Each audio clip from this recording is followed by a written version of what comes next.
Akhirnya nama anak kedua Baim Wong dan Paula diumumkan, akun IG adik Keanu diserbu followers.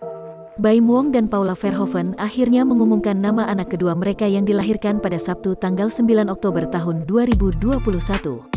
Tak kalah keren dari nama putra pertamanya Keanu Tiger Wong, anak kedua Baim dan Paula yang juga berjenis kelamin laki-laki ini diberi nama Kenzo El Drago Wong.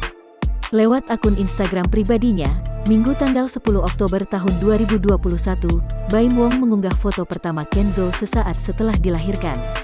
Sejumlah artis mulai dari Teuku Wisnu, Cut Siva, Rizky Aditya sampai Ray Bayang pun memberikan komentar terkait kelahiran anak kedua Baim Wong dan Paula tersebut. Memiliki paras yang persis seperti Keanu ketika masih bayi, tampak Kenzo memiliki rambut tebal dan kulit putih yang disebut bak bayi Korea.